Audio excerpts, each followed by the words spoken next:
उसके ऊपर एक जोरदार लात मारता है और उसे खोलकर ये बोलता है कि मैं वापस आ चुका हूँ। और तभी हम यहाँ पर एक चूहे जैसी शक्ल वाले बंदे को देखते हैं जो कि नासू पर हंस रहा होता है और अपने दांत फाड़ रहा होता है। लेकिन तभी अचानक नासू इसके पास आकर इसे एक जोरदार लात मारता है और ये बोलता है कि तूने मुझे सैलामेंडर के बारे में गलत बताया था। मुझे ऐसा लगा कि वो इग्नील होगा, पर वो तो कोई और निकला। और फिर देखते ही देखते ये पूरी की पूरी जगह एक WWE के अखाड़े के रूप में चेंज हो जाती है और यहाँ के सारे बंदे एक दूसरे को मारना शुरू कर देते हैं और एक दूसरे पर चौड़े हो रहे होते हैं। और तभी हम यहाँ पर एक और बंदे को देखते हैं जिसका नाम होता है ग्रे फुल बस्टर। और ये बंदा एक काफी टैलेंटेड विज़र्ड है, पर इस बंदे को कपड़े उतारने की कुछ ज्यादा ही जल्दी होती है। और यहाँ पर हम एक और लेडी को देखते हैं जिसका नाम होता है कैना और ये लड़की एक नंबर की पियक्कड़ है। और इसी बीच हम यहाँ पर एक लंबे चौड़े बंदे को देखते हैं जिसका नाम होता है एल्फमैन। लेकिन तभी ग्रे और नासू उसे एक जोरदार मुक्का मारकर यहाँ से बाहर निकाल देते हैं, जिसके बाद एक और कैरेक्टर को इंट्रोड्यूस कराया जाता है जिसका नाम होता है लोकी।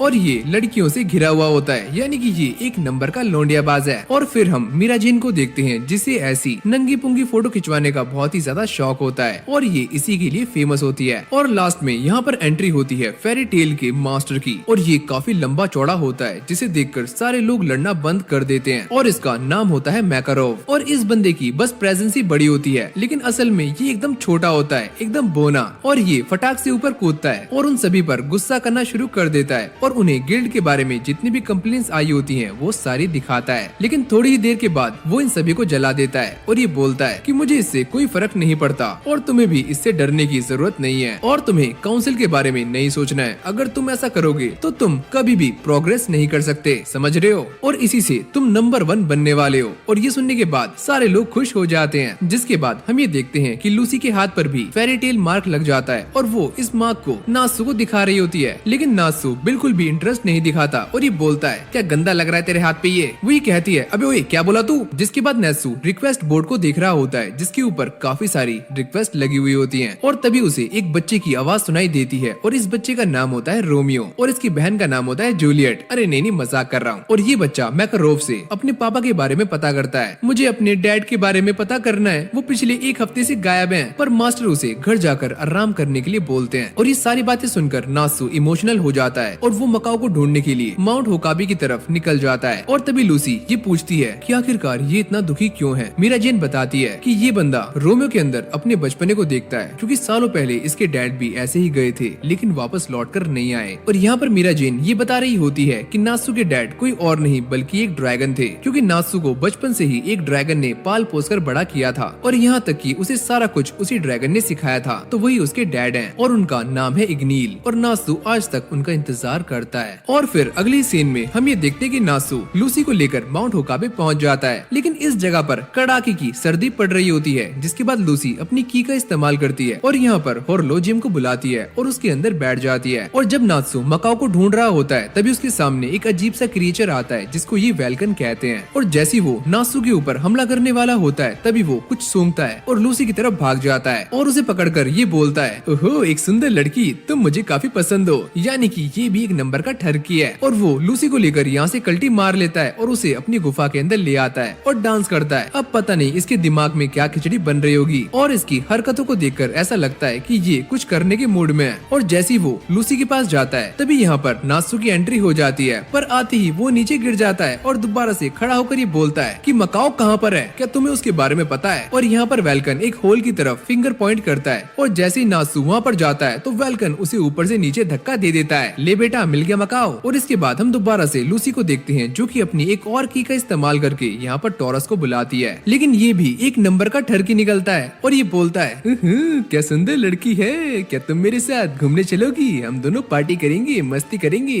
और इसके बाद हम ये देखते हैं कि वेल्कन और टॉरस के बीच में फाइट स्टार्ट हो जाती है और यहाँ पर टॉरस अपने काफी खतरनाक अटैक्स कर रहा होता है और ये फाइट अभी चली रही होती है। लेकिन तभी अचानक यहाँ पर एंट्री होती है नासू की और वो आते ही टॉरस के एक जोरदार लात मार देता है। लो भाई इसने फिर गड़बड़ कर दी और एक लात पड़ने के बाद ही टॉरस फैल जाता है। और इसके बाद वेल्कन और नासू के बीच में फाइट स्टार्ट हो जाती है और जैसे ही वेल्कन उसके ऊपर हमला करता है तो नासू उसे अपने एक हाथ से रोक लेता है। जिसके बाद हम ये देखते हैं कि वेल्कन टॉरस का एक्स उठा लेता है और इससे नासू के ऊपर हमला करता है और नासू उसे अपने दोनों हाथों से रोक लेता है। इसकी भैंस की टैंट, अबे क्या कर रहा है तू, मेरी जान लेगा क्या? और तभी अचानक हम ये देखते हैं कि नासू अपनी बॉडी हीट का इस्तेमाल करता है और इसे मेल्ट करना शुरू कर देता है और फिर वो दहकते हुए अंगारों को खाना खाना शुरू कर देता है ताकि उसे एनर्जी मिले। और अब बारी आती है नात्सु के अटैक की और वो अपनी फायर ड्रैगन फिस्ट का इस्तेमाल करता है और एक ही मुक्के से वेल्कन को धूल चटा देता है, यानी कि उसका काम 25 कर देता है। लेकिन तभी वो दोनों ये नोटिस करते हैं कि ये वेल्कन मकाओ के अंदर ट्रांसफॉर्म हो जाता है, यानी कि ये वेल्कन पहले से ही मकाओ था। और मकाओ ये बताता है कि मैंने काफी सारे वेल्कन्स को हराया था पर ये वाला मेरे ऊपर हावी हो गया और इसने मेरे ऊपर पोजेशन स्पेल का इस्तेमाल किया था। और इसके बाद हमारा सीन चेंज होता है और यहाँ पर हम रोमियो को देखते हैं जो कि स्टेज पर बैठा होता है और पुरानी बातों को याद कर रहा होता है, जहाँ पर कुछ बच्चे उसे चिढ़ा रहे होते हैं और ये कहते हैं कि विज़र्ड्स कुछ नहीं होते, ये बस एक मजाक है और इनसे कुछ नहीं होता। और इन्हीं सारी बातों की वजह से रोमियो ने अपने डैड को इस जॉब के लिए कहा था और वो ये सारी बातें सोचकर रेग्रेट फील कर रहा होता है और रोने लगता है। लेकिन तभी अचानक उसके सामने नात्सु आ जाता है और उसे आवाज लगाता है, ओए ये देख तेरे डैड, मैं इन्हें लेकर आ गया हूँ। और अपने डैड को देखकर रोमियो बहुत ही ज्यादा खुश होता है और उन्हें गले से लगा लेता है। और जब लूसी और नात्सु यहाँ से जा रहे होते हैं तभी रोमियो उन्हें पीछे से आवाज लगाता है और ये बोलता है, मेरे डैड को वापस लाने के लिए शुक्रिया।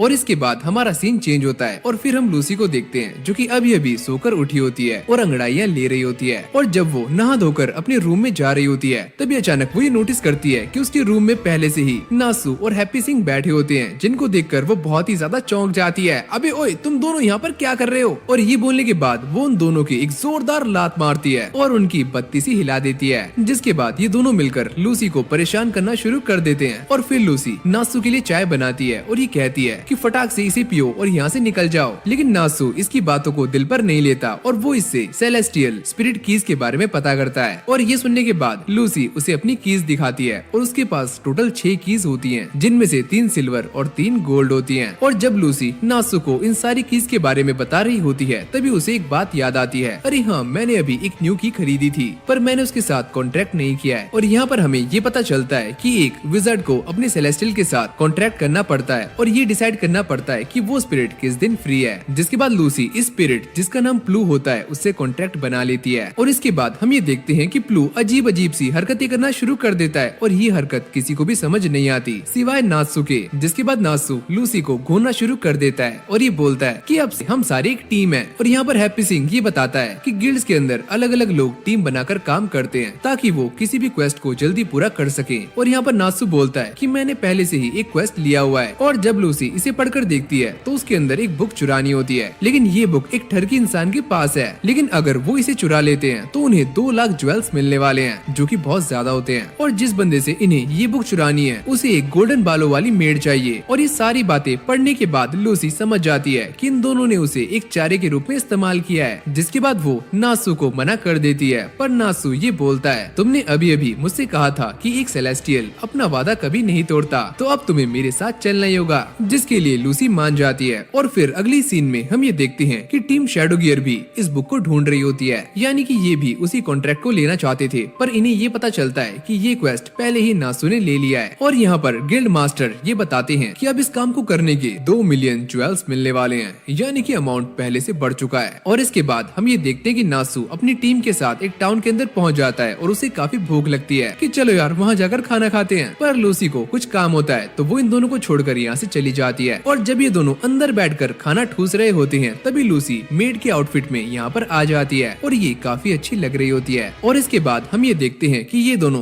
कैबी के घर पहुँच जाते हैं, जो कि ये बताता है कि वो बुक किसी और के पास है तो तुम उस बुक को जला दो या तो डिस्ट्रॉय कर दो। पर लूसी पूछती है ऐसा क्यों? वो ये कहते हैं कि कुछ भी हो जाए पर वो बुक एग्जिस्ट नहीं करनी चाहिए। और इसके बाद हम ये देखते हैं कि लूसी उसी बंदे के घर के बाहर पहुंच जाती है, लेकिन जैसे ही वो अंदर झांक रही होती है तभी जमीन फाड़कर एक काफी मोटी तगड़ी मेड बाहर निकलती है और ये काफी हट्टी कट्टी होती है। और तभी वो बंदा भी जमीन से बाहर आता है और लूसी को देखकर ये बोलता है, अरे ओए छोरी, मैं तुम्हें रिजेक्ट करता हूँ और यहाँ से चली जाओ, मुझे तुम बिल्कुल भी पसंद नहीं आई अथु। और वो ये कहता है कि मैं बस सबसे सुंदर लड़कियों को ही काम पर रखता हूँ, जैसे कि ये देखो मेरा ग्लैमर। और ये लड़कियां कम जानवर ज्यादा लग रही होती हैं। यानी कि इन दोनों का ये प्लान फेल हो जाता है और लूसी बैठकर रो रही होती है क्योंकि उस बंदे ने इसे काफी भद्दी बोला होता है। नात्सु कहता है कि हमें दूसरा प्लान ट्राई करना होगा। जिसके बाद ये दोनों इवानो के घर में घुसने की कोशिश कर रहे होते हैं और बड़ी चालाकी से घर के अंदर घुस जाते हैं और आसपास के कमरों में छानबीन करना शुरू कर देते हैं। और लूसी को यहाँ पर सोने से बना हुआ एक टॉयलेट मिलता है जिसके अंदर उसी बंदे की फोटो होती है। और तभी अचानक हम ये देखते हैं कि वहाँ पर वही 4 सुंदर मेड्स आ जाती हैं और चारों की चारों उन पर अटैक कर देती हैं। और तभी वो मोटी तगड़ी मेड नासु के ऊपर आकर गिर जाती है, पर नासु उसे नीचे गिरने से पहले ही रोक लेता है और उठाकर साइड फेंक देता है। अबे यार कितनी भारी थी ये। और इन सबको धूल चटाने के बाद ये सारे लाइब्रेरी पहुंच जाते हैं और उस बुक को ढूंढ रहे होते हैं, पर अचानक से नासु को वही बुक मिल जाती है जिसकी उन्हें तलाश थी। और जैसे ही नासु उसे जलाने वाला होता है तभी लूसी ये चेक करती है कि इस बुक को कैमुजेलियन ने लिखा होता है और वो ये कहती है कि मैं इसकी काफी बड़ी फैन हूँ और मुझे ये बुक पढ़नी है, तो तुम इसे मत जलाओ। लेकिन तभी अचानक यहाँ पर एंट्री होती है उसी बंदे की और वो लूसी से इस बुक को लेने के लिए कहता है, लेकिन लूसी इस बुक को खोल लेती है और उसे पढ़ना शुरू कर देती है। और ये देखकर इवानो को बहुत ही ज्यादा गुस्सा आता है, जिसके बाद वो वैनिश ब्रोस को बुलाता है। जिसके बाद लूसी नासु को उन दोनों को रोकने के लिए कहती है और ये कहती है कि इस बुक में पक्का कोई न कोई सीक्रेट है। और ये बोलने के बाद लूसी यहाँ से भाग जाती है और वो बंदा भी लूसी के पीछे निकल जाता है। और अब यहाँ पर वैनिश ब्रदर्स और नासु बचते हैं और वैनिश ब्रदर्स उससे ये बोलते हैं कि तुम एक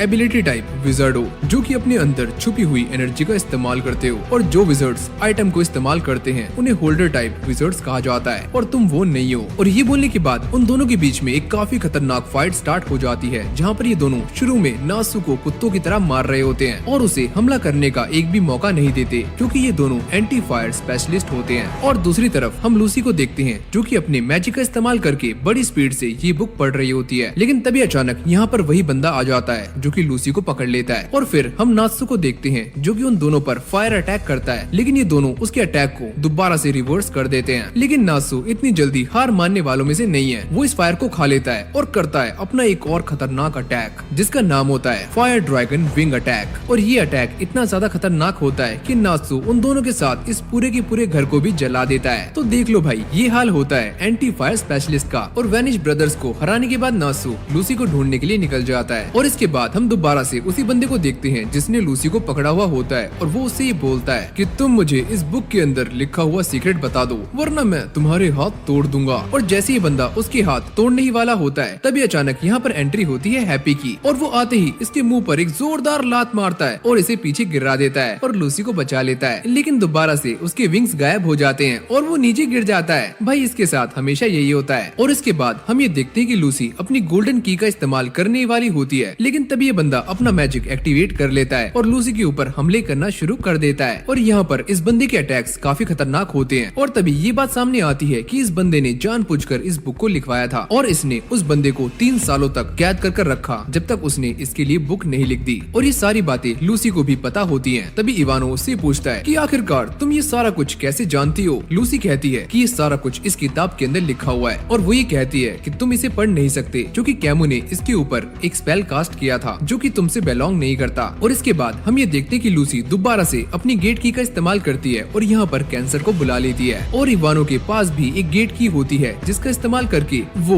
विर्गो को बुला लेता है और ये भी एक तरह की सेलेस्टियल स्पिरिट होती है। अबे यार ये स्पिरिट्स कैसी कैसी हैं? लेकिन तभी अचानक हम ये देखते हैं कि नासु भी इस स्पिरिट के साथ यहाँ पर समन हो जाता है क्योंकि नासु ने उसे पकड़ा हुआ था तो वो भी यहाँ पर आ गया। जिसके बाद हम ये देखते हैं कि नासु और लूसी दोनों मिलकर उन दोनों से भिड़ना शुरू कर देते हैं और ये दोनों मिलकर अपनी पावर्स का इस्तेमाल करते हैं और उस बंदे को हरा देते हैं और यहाँ तक कि उसकी सेलेस्टियल स्पिरिट को भी। और जैसे ये बंदा हारने के बाद नीचे गिरता है तो इसकी विग उतर जाती है, यानी कि ये बंदा अंदर से टकला होता है, एकदम चमकता हुआ चांद। और इसके बाद हम ये देखते हैं कि इस बंदे का पूरा घर तहस नहस हो जाता है और ढह जाता है। और फिर अगली सीन में हम ये देखते हैं कि लूसी इस बुक को लेकर कैबी के पास चली जाती है और उसे ये बुक दे देती है और ये कहती है मैं इस बात को जानती हूँ कि तुम अपने फादर की लेगेसी को बचाना चाहते हो, यानी कि ये बंदा उसका बेटा होता है। और इसके बाद हमें एक पास्ट का सीन दिखाया जाता है जहाँ पर इसके डैड घर आते हैं पर वो काफी गुस्से में होते हैं और ये बोलते हैं कि मैं आज के बाद किताब नहीं लिखूंगा। और ये बोलने के बाद वो अंदर आते हैं और अपना हाथ काट लेते हैं और ये घटना उसी इंसिडेंट के बाद की होती है। और इसके बाद कैबी अपने फादर से मिलने के लिए हॉस्पिटल आता है और उनसे ये बोलता है कि आपको उस बंदे के साथ काम नहीं करना चाहिए था, वो एक अच्छा इंसान नहीं था।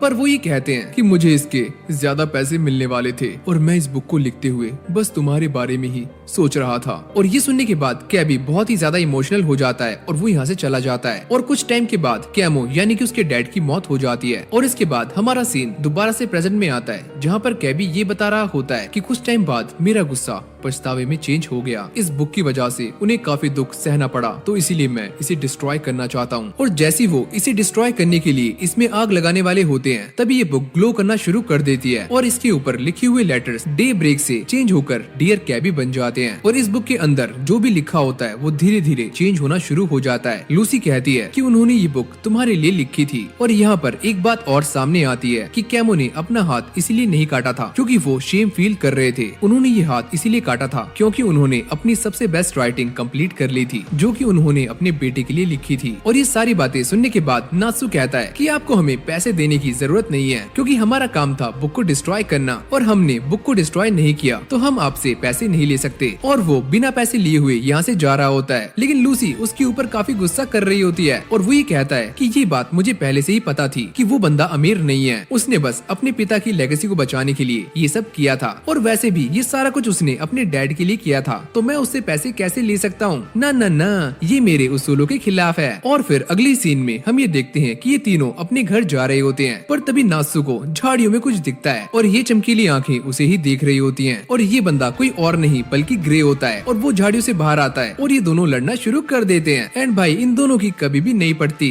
और कुछ देर के बाद ये दोनों बात कर रहे होते हैं, जहाँ पर ग्रे ये बताता है कि हमें जल्दी से गिल्ड जाना होगा क्योंकि एर्जा वापस आ रही है। जिसके बाद ये सारे लूसी को एर्जा के बारे में बताना शुरू कर देते हैं कि एर्जा काफी खतरनाक है और वो बहुत स्ट्रॉन्ग भी है, यहाँ तक कि वो कमांडर को भी अपनी एक ही लाश से उड़ा सकती है। और जब ये सारे बातें कर रहे होते हैं तभी अचानक हम ये देखते हैं कि उनके ऊपर हमला हो जाता है और ये हमला विजर्ड्स ने किया होता है। और ये सारे बंदे हैप्पी को खाना चाहते हैं और वो उसे पकड़कर भूनना शुरू कर देते हैं, लेकिन तभी यहाँ पर वो तीनों आ जाते हैं, जहाँ पर लूसी हैप्पी को बचा रही होती है और नात्सु और ग्रे उन बंदों से लड़ रहे होते हैं। लेकिन ये बंदे काफी कमजोर होते हैं, तो वो दोनों इन्हें आराम से हरा देते हैं और एक पेड़ से बांध देते हैं। और उनमें से एक बंदा कुछ लिपसिंग करता है और तभी अचानक वहाँ पर एक काफी बड़ी हाथ की शैडो आ जाती है, जो कि उन सारे के सारे विजार्ड्स को पेड़ के साथ ही यहाँ से ले जाती है या शायद उन सभी को जमीन के अंदर घुसा देती है। और फिर अगली सीन में हम एक लड़की को देखते हैं जिसने एक आर्मर पहना हुआ होता है और वो अपने हाथ में काफी बड़ा हॉर्न लेकर आ